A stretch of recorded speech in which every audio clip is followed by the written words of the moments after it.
नमस्कार. मॅक्स महाराष्ट्र यांनी मला महाड क्रांती या विषयावर बोलायला आमंत्रित केलं. महाड क्रांतीचं हे खरं म्हणजे शताब्दी वर्ष. 20 मार्चला हे शताब्दी वर्ष सुरू होईल. 20 मार्च ते पुढचं 1900 आपला 2027 20 मार्च. हे पूर्ण 100 वर्ष आहे आणि हे शताब्दी वर्ष आम्ही साजरा करतो. तर हे साजरा करताना म्हणजे आमच्या संघटना आहेत, समान संधी अभियान आणि त्यांच्याबरोबर इतरही बरेच जण आहेत. आम्ही ते साजरा करतोय. तर हे नेमकं का साजरा करायचं? हे नेमकं काय आहे? महाड क्रांती काय आहे? याच्यावर बोलण्यासाठी तुम्ही मला आमंत्रित केलंय. मी तुमचे आभार मानतो.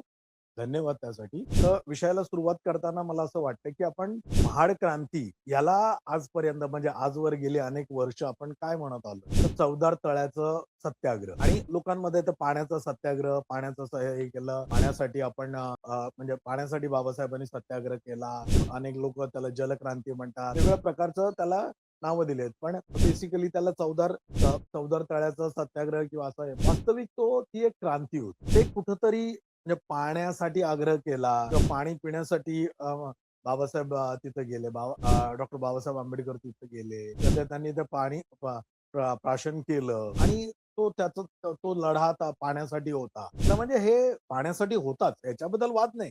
तो लढा पाण्यासाठी होता. म्हणजे पाण्यापासून वंचित म्हणजे तो जो चवदार तळं होतं. त्या चवदार तळ्याला अस्पृश्य लोकांना जाऊ दिलं जात नव्हतं. तिथं पाणी भरू दिलं जात नव्हतं. तिथं पाणी प्यायला बंदी होती. म्हणजे एकूणच त्या त्या काळामध्ये सार्वजनिक उपक्रमामध्ये कुठेही अ, अस्पृश्यांना सहभाग याला बंदीच होती पूर्णपणे आणि त्यांना ते त्यापासून वंचितच ठेवलं जायचं. शिक्षणापासून वंचित ठेवलं गेलं होतं. शाळेत जायचं नाही. सार्वजनिक कुठलेही उपक्रम असतील, अगदी अस्पृश्य सगळे गावाच्या बाहेर राहायचे, वेशीच्या बाहेर राहायचे आणि ते वेशीच्या बाहेर राहणारे त्यांना गावात येऊ दिलं जायचं नाही. आलेच तर त्यांना अनेक वेगवेगळ्या प्रकारची बंधनं वगैरे होती. या पार्श्वभूमीवर बाबासाहेबांनी हा चवदार तळ्याचा हे जे चवदार तळ्यामध्ये जाऊन त्यांनी ते पाणी प्राशन केलं. पाणी प्राशन केलं म्हणजे काय केलं त्यांनी? पाणी ओंजळीमध्ये घेतलं. एक ओंजळ त्यांनी घेतली आणि ते एका ओंजळीमध्ये बाबासाहेबांनी इथला हजारो वर्षाचा वर्षाची जी समाज व्यवस्था होती, त्या समाज व्यवस्थेला त्यांनी हादरा दिला. तो हादरा दिला नाही, तर तो बुडापासून हलवला. म्हणजे फाउंडेशन पासून त्यांनी असं तो हलवला आणि तिथूनच एक मोठ्या क्रांतीची म्हणजे गेल्या 100 वर्ष आपण हे पाहतोय, या क्रांतीला सुरुवात झाली. आणि ही क्रांती काय होती? ही समाज क्रांती काय होती? बाबासाहेबांनी त्याला समाज क्रांती बाबासाहेबांनी त्याला असं बाकीचं हे नाही, तर त्याला बाबासाहेब समाज समाज क्रांती म्हणतात. म्हणजे नेमकं काय? तर हे पाण्याच्या पलीकडे. म्हणजे पाणी पिण्याला वंचित केलं. त्याच्यासाठी बाबासाहेब तिथं गेले आणि त्यासाठी तिथं गेले. पाणी प्राशन केलं. एक तर इथली व्यवस्था हादरवली आणि इथं त्यांनी एल्गार केला, की आम्ही माणूस आहोत आणि माणसाला असलेला प्रत्येक अधिकार, तो आम्हाला अधिकार आहे आणि तो आम्हाला पाहिजे आणि तो आम्ही मिळवणार. हा आमचा अधिकार आहे. माणूस म्हणून जगण्याचा तो अधिकार. आणि तो एल्गार काय होता? तो मानवमुक्तीचा एल्गार. तो मानवमुक्तीचा एल्गार होता आणि सगळ्यात महत्त्वाचं म्हणजे ह्युमन राइट्स म्हणजे मानव अधिकार जे आहेत, त्या मानव अधिकाराचा तो एल्गार. त्याचबरोबर आत्मसन्मानाचा तो एल्गार होता. म्हणजे आम्हाला तो आत्मसन्मान आहे. आम्हाला स्वाभिमान आहे. स्वाभिमानी आयुष्य जगण्याचा एल्गार होता. याही पुढे जाऊन तो समान संधीचा एल्गार होता. तो समतेचा एल्गार होता. समतेवर आधारित समाज रचना किंबहुना समान संधीवर आधारित समाज रचना हे बाबासाहेबांचं ध्येय होतं आणि ही जी अस्पृश्यता होती ते नष्ट करणं हे त्यांचं प्राथमिक ध्येय होतं. पहिली स्टेप होती. इथली अस्पृश्यता नष्ट झाली पाहिजे आणि म्हणून ती अस्पृश्य लोकांना तिथं मज्जाव केला होता पाणी प्यायला. म्हणून ते तिथं गेले आणि that was a protest, that was assertion of rights. माणसाच्या म्हणजे जे काही अधिकार आहेत, अ, अ, मूल अधिकार आहेत, फंडामेंटल राइट्स आहेत किंवा ह्युमन राइट्स आहेत, याचा अधिकाराचा त्यांनी तो एल्गार केला. म्हणजे थोडक्यात हे पाण्याच्या पलीकडे होतं. फक्त पाण्यासाठीच हा लढा होता असं नाही. तर तो मानव अधिकारासाठी होता, तो आत्मसन्मानासाठी होता, तो स्वाभिमानासाठी होता, तो समतेसाठी होता, तो समान संधीसाठी होता आणि प्रत्येक जो सरकारी जो कुठला उपक्रम असेल, त्या उपक्रमामध्ये सहजतेने सहभाग घेण्याचा तो हे होता आणि त्याच्यानं एल्गार होता आणि त्या एल्गाराबरोबर त्यावेळेला अनेक लोकांना म्हणजे मंदिरामध्ये पण प्रवेश दिला जात नव्हता. अस्पृश्यांना विशेषतः हे म्हणजे स्पष्ट सांगायचं, मार, मांग, सांभाळ, ढोर हे ज्या काही अस्पृश्य जाती होत्या, त्या जातींना तिथं मज्जा होता. म्हणजे मंदिरातही प्रवेश त्यांना बंदी होती. तर हे सगळी बंदी उठवण्यासाठी आणि सार्वजनिक उपक्रमामध्ये आम्हाला सहभाग मिळाला पाहिजे. आमचा जो मानवी अधिकार, ते अधिकार आम्हाला मिळायला पाहिजे. म्हणून डॉक्टर बाबासाहेब आंबेडकरांनी महाड क्रांतीला सुरुवात केली. महाडमध्ये जी क्रांती केली, त्या क्रांतीला ती सुरुवात झाली आणि ती सुरुवात होत असताना जर आपण त्या सुरुवातीच्या आता म्हणजे काय कारण होते आपल्याला माहिती आहेत ती. म्हणजे या या या देशामध्ये हजारो वर्षापासून जी जाती व्यवस्था आहे, त्या जाती व्यवस्थेमध्ये ह्या अस्पृश्यांना, मारमांग चांभारांना कोणत्याही प्रकारचे अधिकार नव्हते. अगदी कपडे घालण्याचे अधिकार नव्हते. त्यांना त्यांना उघडं राहायला पाहिजे होतं. म्हणजे फक्त पुरुषांना नाही, महिलांना सुद्धा आणि त्यांची सावली सुद्धा त्यांना म्हणजे नकोशी असायची. म्हणजे गावामध्ये एक तर त्यांना मज्जा होता जायला, पण गावात जर चुकून कारण हे वेशीच्या बाहेर राहणारे हां, तर वेशीच्या बाहेर राहणाऱ्याला गावात जायला त्यांना मज्जा होता. पण समजा एखाद्या वेळेला ते गेले, तर त्यांना पालथं पडावं लागायचं किंवा बसावं लागायचं. का? तर त्यांची सावली स्पृश्य लोकांच्या अंगावर पडू नये किंवा त्यांना ती सावली त्यांच्या अंगावर दिसू नये म्हणून त्यांना खाली बसावं लागतं. इतकं त्यावेळेला हे केलं. अनेक गोष्टी आहेत म्हणजे झाडू बांधणं आपल्याला सगळ्यांना माहिती असेल. मडकं मडकं गळ्यात बांधणं ह्या सगळ्या गोष्टी होत्या. आणि या सगळ्यापासून आपल्याला म्हणजे आपला जो अधिकार आहे, म्हणजे या सगळ्यापासून दूर जाऊन आपले जे मग एक माणूस म्हणून जगण्याचा जो अधिकार आहे, तो मिळवण्याची ही क्रांती आणि त्या क्रांतीला सुरुवात बाबासाहेबांनी इथून इथून केली. आता आपण मागे वळून गेल्या 100 वर्षामध्ये आपण जर बघितली, तर ती ती जी क्रांती होती, ती क्रांतीचे जे चक्र होतं, ते बाबासाहेबांनी म्हणजे आपण म्हणतो ना, ही सेट रोलिंग आणि 100 वर्षापूर्वी जर आपण 100 वर्षापूर्वी जर आपण मागे वळून पाहिलं, तर याचा इम्पॅक्ट काय झाला असेल? म्हणजे त्यावेळेला लोकं फक्त सहानुभूतीनं बघायची. "अरे, रे, रे, रे, माणूस आहे, मग असं सहानुभूती. अरे, त्याला हे नका करू." मग ते वरून पाणी देणं वगैरे, का तो माणूस आहे म्हणून. मग माणसासारखं त्याला कधी वागवलंच नाही. अशा याच्यामध्ये आपण जर मागे वळून पाहिलं, तर काय बदल झाला असेल? पहिली गोष्ट तर अस्पृश्यता नष्ट झाली. अस्पृश्यता जर आता कोणी जर पाळण्याचा प्रयत्न केला किंवा प्रॅक्टिस करण्याचा प्रयत्न केला, तर त्या माणसावर कायद्यानं गुन्हा आहे. त्यामुळे ही अस्पृश्यता तर बंदच झाली. अजूनही अर्थात जातीयता संपली आहे का तर जातीयता संपलेली. तर ती माइंडमध्ये आहे. म्हणजे लोकांच्या डोक्यामध्ये ती जातीयता आहे आणि ते वेगवेगळ्या प्रकारे ती प्रॅक्टिस केली जाते. आजही लोकांवर अन्याय अत्याचार होतो, हे खरं आहे. पण जर मागे वळून पाहिलं तर ह्या क्रांतीची फळं काय आहेत? तर त्या काळामध्ये असं आपण धरूया, की 1920 1920च्या दरम्यान एक तरुण म्हणजे डॉक्टर बाबासाहेब आंबेडकर हे अर्थतज्ञ म्हणून तिथून होऊन येतात. अमेरिकन डिग्री घेतात. कोलंबिया युनिव्हर्सिटीमधनं तिकडनं ते पी-एच-डी होतात. अर्थतज्ञ होतात आणि एक पी-एच-डी घेतलेला तरुण इथं ज्यावेळेला कामाला येतो म्हणजे बडोदाच्या संस्थानामध्ये काम करायला येतात ते बाबासाहेब. त्यावेळेला त्यांना फायली असे दुरून फेकून दिल्या जातात. त्यांना पाण्याचं मडकं एक वेगळं मडकं ठेवलं जातं. म्हणजे एवढ्या सुशिक्षित तरुणाला म्हणजे जो कोलंबिया युनिव्हर्सिटीमधनं ते अर्थतज्ञ होऊन आले, पी-एच-डी घेऊन आले आणि नंतर तर त्यांनी लंडन स्कूल ऑफ इकॉनॉमिक्स मधनं त्यांनी डी म्हणजे आशियामधली पहिले व्यक्ती होते. त्यांनी ती डिग्री घेतली होती ती लंडन ना डिग्री. तर डिग्री ही इकॉनॉमिक्समध्ये त्यांनी घेतली आणि ते तिथून परत आले. तरीही ही वागणूक शिवाय ते बॅरिस्टर होते. म्हणजे कोलंबियामधनं त्यांनी पी-एच-डी घेतली. लंडन स्कूल ऑफ इकॉनॉमिक्स मधनं त्यांनी घेतली. बॅरिस्टर झाले. तरी आणखी म्हणजे युनिव्हर्सिटी ऑफ बॉनमध्ये त्यांनी जाऊन डिग्री घेतली. इतकी पी-एच-डी त्यांची अपूर्ण राहिली. बॉनची. बॉन म्हणजे जर्मनीचं शहर, तिकडची युनिव्हर्सिटी. तर हे सगळं बाबासाहेबांनी केलं आणि तरी बाबासाहेबांना ती वागणूक जी होती, ती अस्पृश्यतेचीच होती. म्हणून बाबासाहेबांनी 1924 साली बहिष्कृत हितकारणी सभा त्यांनी निर्माण केली आणि त्या माध्यमातून त्यांनी समाजकार्य केलं आणि त्या माध्यमातूनच त्यांनी 1927 साली ही महाडची क्रांती घडवून आणली आणि आपण मागे वळून पाहिल्यानंतर एक तर मगाशी म्हटलं मी अस्पृश्यता नष्ट झाली, कायद्यानं त्याच्यावर बंदी आली आणि आज जर बघितलं एक चित्र जर आपण पाहिलं, तोच तरुण म्हणजे तेच तिकडचे त्यावेळचे तरुण आज काय करतात? ते गेल्या 100 वर्षामध्ये आपण हा बदल बघतो, की परदेशात जाऊन अनेक तरुण आता शिक्षण घेत आहेत. भारतामध्ये अनेक तरुण शिक्षण घेत आहेत. शिक्षण म्हणजे पोस्ट ग्रॅज्युएशन करतायत, पी-एच-डी करतायत. संशोधक निर्माण होत आहेत, सायन्समध्ये करतायत, आर्ट्समध्ये करतायत, इंजिनिअरिंग होत आहेत, इंजिनियर्स होत आहेत, डॉक्टर्स होत आहेत. हा जो बदल घडून आला, तो केवळ त्या माडच्या क्रांतीमुळे.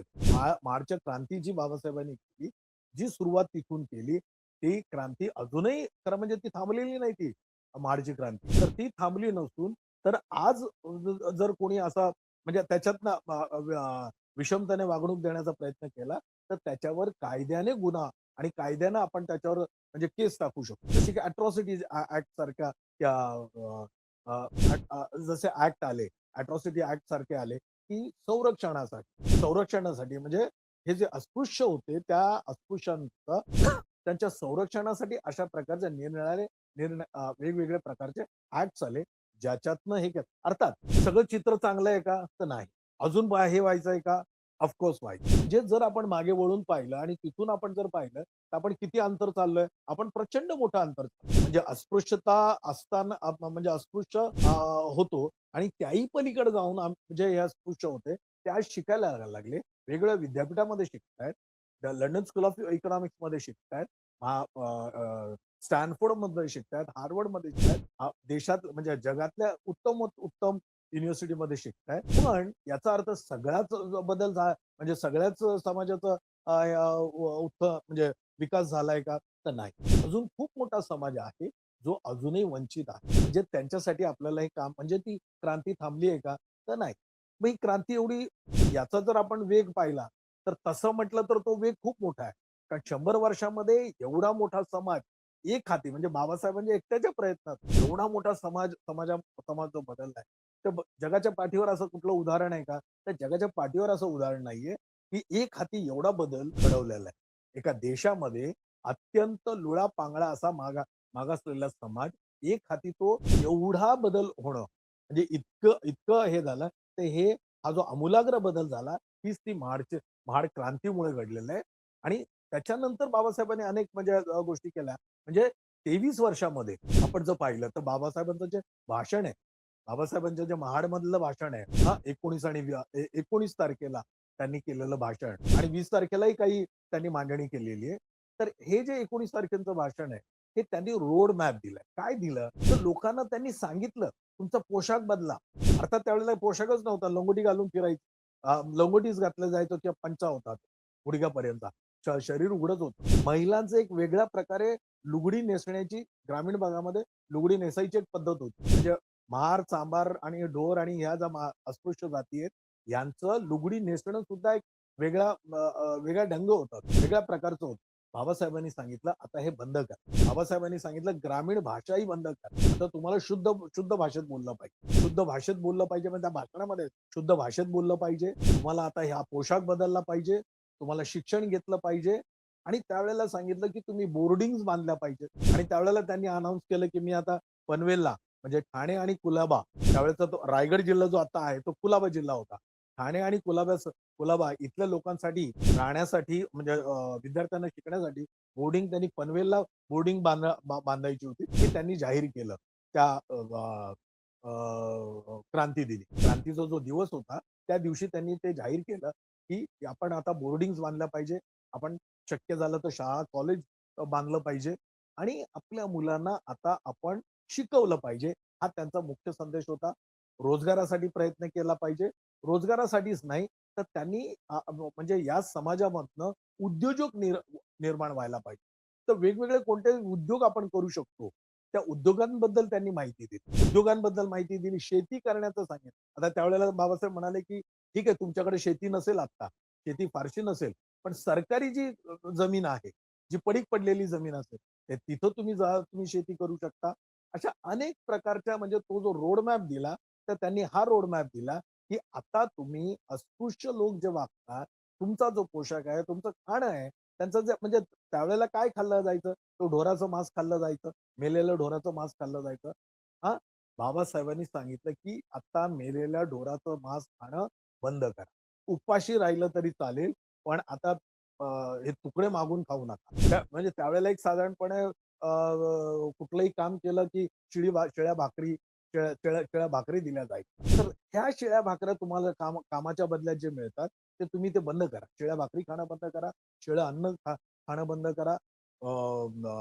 ते मेलेल्या ढोराचं मांस खाणं बंद करा. ह्या सगळ्या गोष्टी त्यांनी बंद करा आणि हे सांगणं अत्यंत कठीण होतं.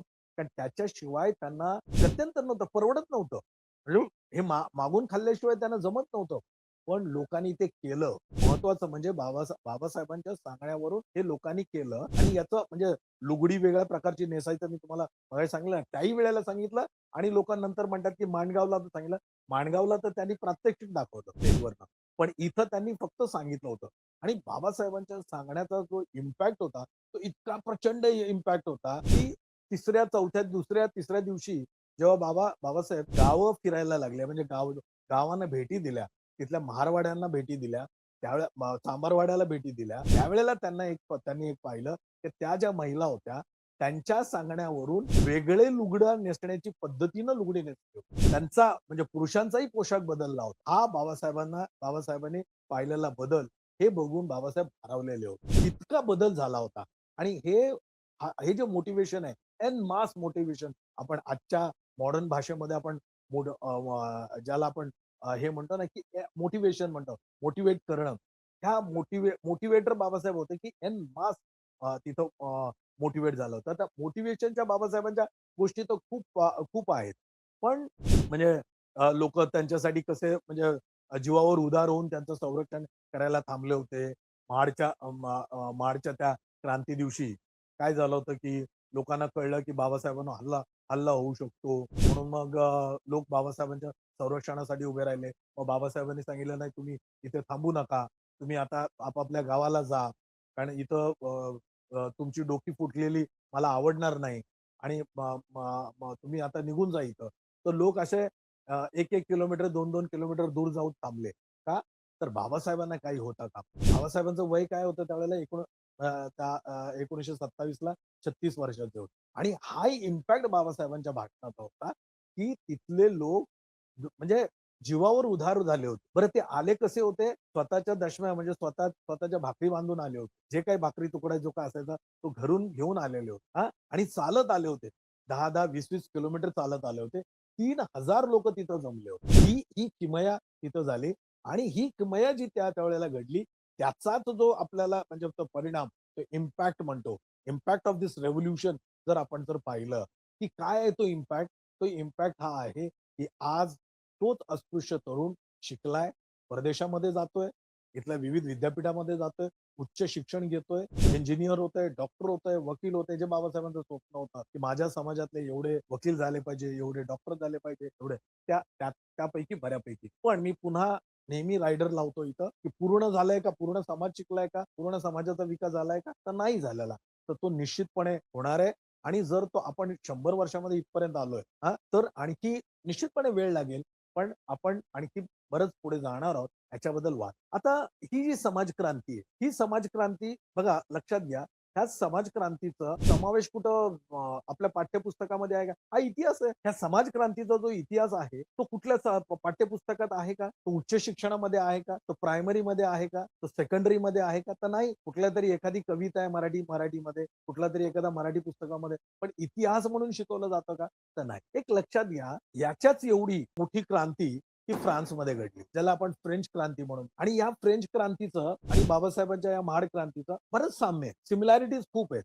सेम आहे वगैरे असं नाही म्हणत. पण सिमिलॅरिटीज खूप आहेत. म्हणजे साम्य खूप आहे त्याच्यात. काय साम्य आहे? तर फ्रान्समध्ये त्यावेळेला जर आपण सामाजिक परिस्थिती पाहिली, तर जसं आपल्याकडे 4 वर्ण होते, तसं त्यांच्याकडे 3 विभाग होते. त्याला इस्टेट म्हणत पण तसेच होते का? तर नाही. हे जातीच्यावर आधारित होते. म्हणजे हे जाणं फार कठीण होतं. त्यांचा जो आधार होता तो आर्थिक होता. आर्थिक आधारावर ते पडलेले होते. म्हणजे काय? की पहिली फर्स्ट इस्टेट ज्याला म्हणतात. फर्स्ट इस्टेट काय होती? तर तो चर्च होता. सेकंड इस्टेट काय होतं? तर नोबल्स होते. राजे, राजवाडे वगैरे आपल्याकडे जागीरदार वगैरे म्हणतो ना, तसे लोक होते. आणि तिसरा म्हणजे हे चर्चचे होते ते 1% होता. मधले नोबल्स होते ते 1% होते आणि खालचे जे होते म्हणजे शेतकरी, कामगार, वेगवेगळ्या प्रकारचे काम करणारे लोकं, सगळे म्हणजे सेवा करणारे लोकं जे कोणी होते तो थर्ड इस्टेट होता. हा थर्ड इस्टेट जो होता फ्रान्समध्ये यांच्यामध्ये संघर्ष होता. आणि हा जो संघर्ष जसं महाड क्रांतीला एक निमित्त झालं पाण्याचं, चवदार तळ्याचं पाण्याचं जो निमित्त झालं, जे बाबासाहेब तिथे गेले आणि पाणी प्राशन केलं आणि सगळं हादरवून टाकलं. तसं इथे एक निमित्त झालं. बॅस्टिलचा जो किल्ला होता, तो हे जे 98% लोक होते, थर्ड इस्टेट जे होते, त्यांनी तो उद्ध्वस्त केला. तो उद्ध्वस्त केला आणि त्यांचा हेतू काय होता? त्यांच्या ऑब्जेक्टिव्ह काय होते? त्यांच्या ऑब्जेक्टिव्ह ह्युमन राईट्स होतं. त्यांचं ऑब्जेक्टिव्ह डिग्निटी विथ लाईफ होतं. डिग्निटी ऑफ लाईफ होतं. त्यांचं ऑब्जेक्टिव्ह इक्वॅलिटी होतं. म्हणजे समता होती. म्हणजे समता, मानव अधिकार आणि स्वाभिमान जगणं ह्या ज्या त्यांचे अधिकार होते तेच या अधिकारासाठी ती लढाई होती. 98% लोकांची हे होतं आणि त्याचा परिणाम काय झाला? तर स्वातंत्र्य म्हणजे जगामध्ये स्वातंत्र्याची एक काय म्हणू आपण एक वेव्ह निर्माण झाली आणि प्रत्येक म्हणजे देशामध्ये त्याच्यामध्ये एक सुरू झालं की स्वातंत्र्य आणि लोकशाहीचे वारं जर आपण म्हणू अर्थात ते 12व्या शतकामध्ये मॅग्ना कार्टापासून सुरू झालं होतं पण ते तेवढं रुजलं नव्हतं जेवढं ते फ्रेंच क्रांतीनंतर म्हणजे फ्रेंच क्रांती 1789 ची फ्रेंच क्रांती झाली त्याच्यामध्ये जे रुजलं ते रुजलं नव्हतं पण एक लक्षात घ्या फ्रेंच क्रांतीवर अनेक पुस्तकं लिहिली गेली आहेत अनेक ग्रंथ लिहिलेले आहेत अनेक संशोधन झालेलं आहे हजारो लोकांनी लिहिलेलं आहे त्याच्यामध्ये तेच त्याच्याच एवढी मोठी क्रांती त्याचे सिमिलॅरिटी असलेली क्रांती म्हणजे ऑब्जेक्टिव्ह आणि इम्पॅक्ट जर आपण बघितलं ऑब्जेक्टिव्ह आणि इम्पॅक्ट मध्ये तीच म्हणजे सिमिलॅरिटी असलेली क्रांती पण ह्या क्रांतीबद्दल किमान पाठ्यपुस्तकात प्रायमरी लेवलला पण शिकवलं जात नाही हे किती भयानक आहे अहो सेकंडरी लेवलला नाही ग्रॅज्युएशन नाही अंडर ग्रॅज्युएशन नाही पोस्ट ग्रॅज्युएशन नाही कुठंच शिकवलं जात नाही आणि त्याच्यावर लिखाणही फारसं म्हणजे जगामध्ये झालं म्हणजे जगामध्ये जी चर्चा व्हायला पाहिजे महाड क्रांतीची because it is very much equivalent to French क्रांती म्हणजे त्या फ्रेंच क्रांतीची जी उंची होती किंवा त्याही पेक्षा या क्रांतीची उंची जास्त आहे कारण हे फार कठीण होतं अस्पृश्यता होती अस्पृश्यता इतकी भयानक होती इतकी परिस्थिती अत्यंत वाईट होती आणि सगळ्यात महत्वाचं म्हणजे इकडचं जे डिव्हिजन होतं ते कशावर होतं ते जातीवर आधारित होतं वर्णांवर आधारित होतं म्हणजे 4 वर्ण आणि हजारो जाती आणि प्रत्येक जात ही एका म्हणजे काय म्हणतो ना ते वर्टिकली ग्रेडेड होतात म्हणजे प्रत्येक जातीच्या वरती एक जात आहे आणि प्रत्येक जातीच्या खाली एक जात म्हणजे ते संपू शकत म्हणजे ते अत्यंत अवघड होतं आजही ती संपलेली नाही लक्षात घ्या आजही ती संपलेली नाही पण जेवढा म्हणजे प्रगती झालेली ती प्रचंड मोठी प्रगती झाली बाबासाहेबांच्या म्हणजे या क्रांतीच्या माध्यमातून खूप मोठी प्रगती झालेली आहे पण ती क्रांती आताच थांबणं शक्य नाही कारण अजूनही बऱ्याच गोष्टी होणं बाकी आहे पण जे झालंय आणि लक्षात घ्या की ही जी क्रांती म्हणजे हे जे फ्रेंच क्रांतीची आपण ज्या वेळेला म्हणतो फ्रेंच क्रांती एवढी तेवढीच मोठी आणि तेवढीच महान ही क्रांती असून सुद्धा या शताब्दी वर्षामध्ये गेली म्हणजे या क्रांतीला 100 वर्ष झाली स्वातंत्र्याला 75 वर्ष झाली तर अजूनही पुस्तक म्हणजे मुलांना त्या पाठ्यक्रमामध्ये अभ्यासक्रमामध्ये शिकवलं जात नाही ही किती मोठी म्हणजे ही सुद्धा एक अस्पृश्यता आता नष्ट झाली पाहिजे कारण ती आता मेंटल आहे सायकोलॉजिकल मेंटल अस्पृश्यता जी आहे तर आपल्याला याच्यातनं बाहेर पडेल तर मला असं वाटतं की फ्रेंच क्रांती आणि बाबासाहेबांची महाड क्रांती ही जगामध्ये अद्वितीय इनेव्हिटेबल बाबला काय म्हणू आपण अद्वितीय अशी क्रांती आहे ती आणि ह्या सिमिलॅरिटी असलेल्या क्रांतीमध्ये आता मला असं वाटतं की या क्रांतीवर आता अनेक पुस्तकं महाड क्रांतीवर अनेक पुस्तकं अनेक ग्रंथ अनेक संशोधक निघाले पाहिजेत आता माझ्या माहितीमध्ये 2-4 संशोधक आहे त्याच्यावर काम करणार परंतु येणाऱ्या काळामध्ये अनेक संशोधक निर्माण झाले पाहिजे आणि बाबासाहेबांची ही जी क्रांती आहे ही आता जगामध्ये गेली पाहिजे तर आमचा हा प्रयत्न आहे की निदान प्रायमरी टू पीजी लेवल पर्यंत महाराष्ट्रामधल्या सगळ्या विद्यापीठामध्ये शिकवलं गेलं पाहिजे सगळ्या शाळांमध्ये शिकवलं गेलं पाहिजे आणि त्याच्यानंतर आपण भारतामध्ये म्हणजे संपूर्ण देशामध्ये हे शिकवलं गेलं पाहिजे हा असा आमचा प्रयत्न राहणार आहे आणि हे आपण या वर्षामध्ये ते केलंच पाहिजे ते करणारच आहोत आणि ते झालंच पाहिजे ते होणार आहे हा आत्मविश्वास आम्हाला आहे की ते होणार आहे ते आम्ही करूनच घेणार तर मला वाटतं की आपण मला तुम्ही एक 15 मिनिटं बोलायला सांगितले होते 15 मिनिटापेक्षा 5 मिनिटं जास्त झाली मी आपला खूप खूप आभारी आहे मला हे तुम्ही मांडणी करायला म्हणजे बोलावलं आणि डॉक्टर बाबासाहेब आंबेडकरांची ही क्रांती ही लोकांपर्यंत गेली पाहिजे आणि तो क्रांती जी आहे ज्या स्वरूपामध्ये आहे त्या स्वरूपामध्येच गेलं पाहिजे हाच आमचा प्रयत्न आहे धन्यवाद थँक्यू